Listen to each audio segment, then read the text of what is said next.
রাসূলকে স্বপ্নে দেখার তিনটি সহজ আমল হলো এই। ১ নাম্বার, ঘুমানোর পূর্বে সে উত্তম রূপে গোসল করবে। কি করবে? ঘুমানোর পূর্বে সে উত্তম রূপে গোসল করবে। ২ নাম্বার আমল হলো, যখন মানুষ ঘুমাইবার জন্য যায়, ঘুমাইবার জন্য যাওয়ার আগে প্রথম ২ রাকাত নফল নামাজ পড়বে।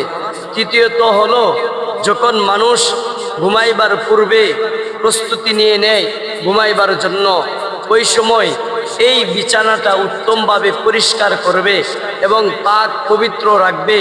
আর এই পাক পবিত্র বিছানায় যখন শুইবে, ওই সময় মানুষ কি করবে?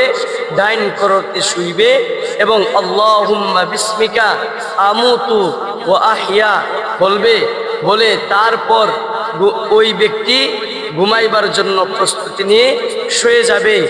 আরেকটা দোয়া আছে, ওই দোয়াটা যদি মানুষে পড়ে, ওই দোয়াটা হলো আমলে কুরআনী আশরাফ আলী তানভী রহমাতুল্লাহি আলাইহির ছোট্ট একটা রিসালায় লিখেছেন।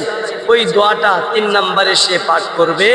পাঠ করার পর যদি কোনো ব্যক্তি ঘুমাইয়া যায়, ঘুমাইবার পূর্বে এই দোয়া পড়ে এবং সে এই আমলগুলা করে, ঘুম থেকে আল্লাহ রব্বুল আলামিন তাকে এমনও করতে পারে, আল্লাহর রসুলকে স্বপ্নে যুগে তাকে দেখাইয়া দিবে